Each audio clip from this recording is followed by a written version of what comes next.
नमस्कार विद्यार्थी मित्रांनो, मॅथमॅटिकल मेथड्स मधील जे प्रॉब्लेम्स आपण सॉल्व करून घेतोय, आजच्या भागामध्ये आपण पुढचे प्रॉब्लेम बघतो आहोत.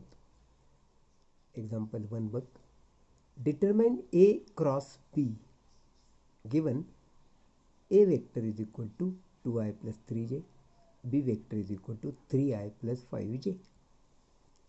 We have given this a vector and b vector and we have to find out a cross B. याला क्रॉस प्रॉडक्ट म्हणतात. क्रॉस प्रॉडक्ट काढण्याचं डिटर्मिनंट पद्धत असते. एका डिटर्मिनंटमध्ये पहिली रो असते आय जे के, तर दुसरी रो ए वेक्टरची म्हणजे या वेक्टरची आयचा, जेचा आणि केचा कोइफिशियंट. तिसरी रो या वेक्टरची म्हणजे आयचा, जेचा आणि केचा कोइफिशियंट या आय, जे आणि केच्या खाली क्रमवार आपण लिहित असतो. आता ए क्रॉस बी काढत असताना पहिली रो आपण आय जे के लिहायची डिटर्मिनंटची, हे ठरलं. आता बघा, हा 2 आयचा कोइफिशियंट, हा 3 जेचा कोइफिशियंट. या ठिकाणी केची पदच नाही, त्यामुळे केचा कोइफिशियंट 0.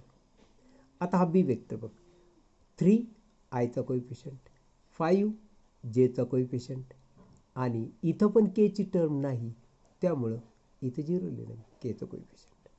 आता याला आपण सोडवतो कसं? डिटर्मिनंट सोडवण्याची पद्धत तुला माहिती आहे, मॅथमॅटिक्समध्ये आपण डिटर्मिनंट शिकलो. हा आय, आता या आयच्या खालचे हे जे आहेत ना, हे कोइफिशियंट झाकून द्यायचे, उरले हे. यांचा पहिल्यांदा या क्रमाने गुणाकार घ्यायचा, नंतर या क्रमाने गुणाकार घ्यायचा, या गुणाकाराच्या मध्ये मायनस साईन द्यायचं. आता बघ बरं का, 3 इंटू 0 0 मध्ये मायनस साईन द्यायचं, 5 इंटू 0 0. मग हा जो मिडलवाला असतो तो निगेटिव्ह घ्यायचा असतो, म्हणजे अपोजिट घ्यायचा असतो, म्हणून जे मायनस घेतला. आता ह्याचा खालचा हे जे दोन कोइफिशियंट आहेत हे सोडून द्यायचे, म्हणजे हे दोघं विचारात घ्यायचे. इथं गुणाकार 2 इंटू 0 0 मध्ये मायनस साईन द्यायचं, 3 इंटू 0 0 द्यायचा. मग थर्डवाला म्हणजे के, त्याच्या खालचे हे दोघं ड्रॉप, म्हणजे हा गुणाकार 2 इंटू 5 10 मध्ये मायनस साईन देऊन 3 इंटू 3 9. 0 मायनस 0 म्हणजे 0 म्हणजे 0 आहे, 0 मायनस 0 म्हणजे 0 इंटू जे, आणि 10 मायनस 9 म्हणजे के, 1 इंटू के के. हा 0, हा 0, हा के, म्हणून हे 2 0 सोडून दिले तर फक्त के उरतो. सेकंड एक्झाम्पल बघ. Show that vector A, B and C are mutually perpendicular. आता हा ए वेक्टर आहे जो की 2i plus 3j plus 6k म्हणजे नॉट इक्वल टू 0 आहे. हा बी वेक्टर 3i 6j 2k म्हणजे नॉट इक्वल टू 0 आहे. आणि हा सी पण इथं काहीतरी किमती आहेत, म्हणजे नॉट इक्वल टू 0 आहे. जेव्हा ए बी सी हे तिन्ही वेक्टर नॉट इक्वल टू 0 आहेत आणि त्यांचं जर आपल्याला परपेंडिक्युलर दाखवायचे असतील तर डॉट प्रॉडक्ट घ्यायचा असतो क्रमाक्रमाने. पहिल्यांदा ए आणि बीचा डॉट प्रॉडक्ट घ्यायचा. आता ए आणि बीचा जर डॉट प्रॉडक्ट 0 आला तर हे दोघं एक दुसऱ्याला परपेंडिक्युलर आहेत, म्हणजे म्युच्युअली परपेंडिक्युलर आहेत. बघ बरं का, ए आणि बी चा डॉट प्रॉडक्ट आपण कसा घेणार? आय आयचे कोइफिशियंट, एचा आयचा कोइफिशियंट, बीचा आयचा कोइफिशियंट, म्हणजे ए आणि बीचे आय आयचे कोइफिशियंट, जे जेचे कोइफिशियंट आणि के केचे कोइफिशियंट घ्यायचे. हा झेड आहे, सी झेड व्ही झेड म्हणजे केचे कोइफिशियंट. मग ए वेक्टरमध्ये आयचा कोइफिशियंट आहे 2, बी वेक्टरमध्ये आयचा कोइफिशियंट आहे 3, दोन्ही आयचे कोइफिशियंट असतात. आता हा जेचा, हा तर याचा जेचा, या दोघांचा गुणाकार घ्या, जे जे. हा केचा कोइफिशियंट आहे, हा एचा हा बीचा, म्हणजे यांचा गुणाकार घ्यायचा 6 2. हा गुणाकार केला, -18 + 18 येतो म्हणजे 0. सो ए डॉट बी 0 आला. याचा अर्थ vector B is perpendicular to vector A. Dot product 0 म्हणजे हे perpendicular.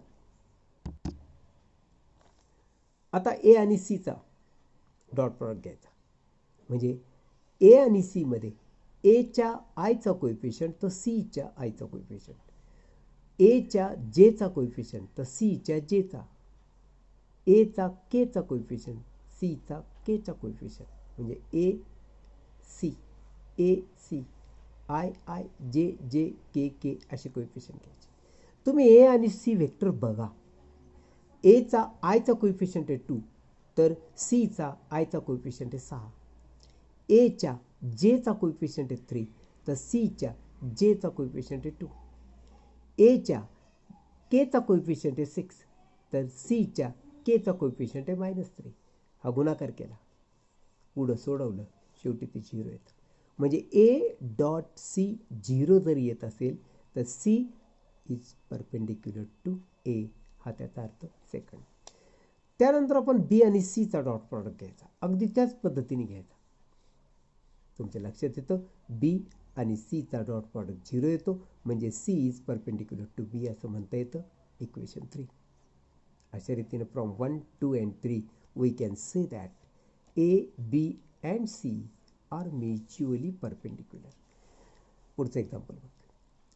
Determine the vector product of V1 vector हा दिलेला आहे, V2 वेक्टर हा दिलेला आहे. म्हणजे V1 आणि V2चा वेक्टर प्रॉडक्ट घ्यायचा. वेक्टर प्रॉडक्ट घ्यायचा म्हणजे क्रॉस प्रॉडक्ट घ्यायचा. दोन वेक्टरचा क्रॉस प्रॉडक्ट घेत असताना तुला माहिती आहे की आपण डिटर्मिनंट सोडवत असतो.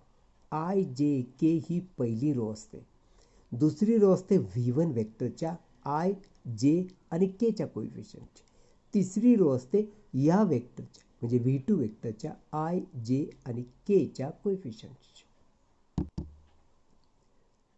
तर बघ हा तो डिटर्मिनंट आहे. आता हा आपल्याला सॉल्व करायचा. हे बघा आय, हे बघा मी इथं आय लिहिला.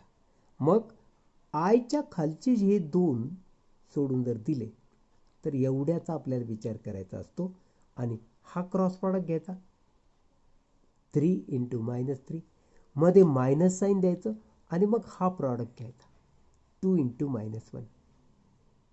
मग हा मिडलवाला अपोजिट साईन म्हणजे मायनस साईन घ्यायचा. मग ह्याच्या खालचे 3 आणि 2 ड्रॉप करून टाकायचे आणि या दोघांचा विचार करायचा, याचा याचा याचा याचा.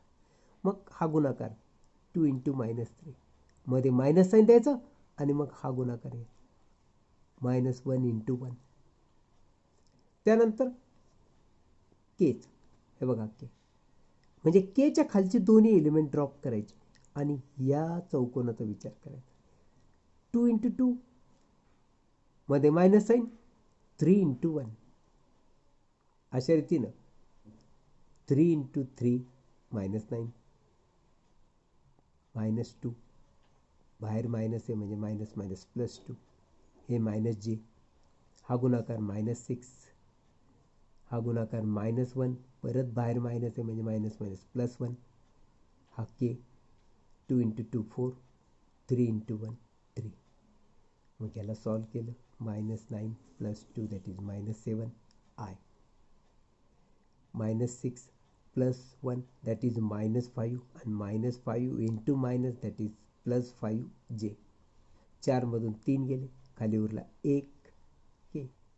अशा रीतीनं V1 क्रॉस V2 आलेलं आहे -7 आहे +5 जे +k.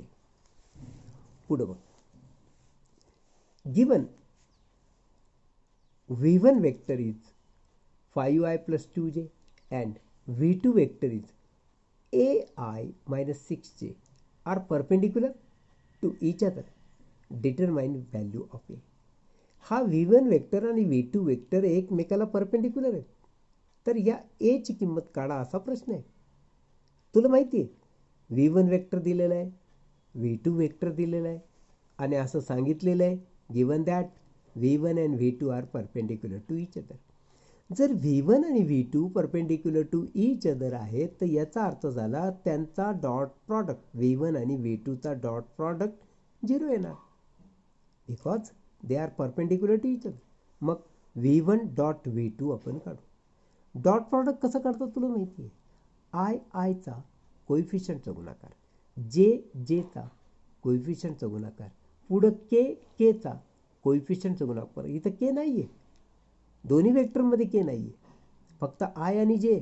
मग आपण आय आय जे जेचे कोइफिशियंट V1 आणि V2चे घेतल्यानंतर 5 इंटू ए प्लस 2 इंटू -6 हे सोडवलं. एची किंमत आली 12/5.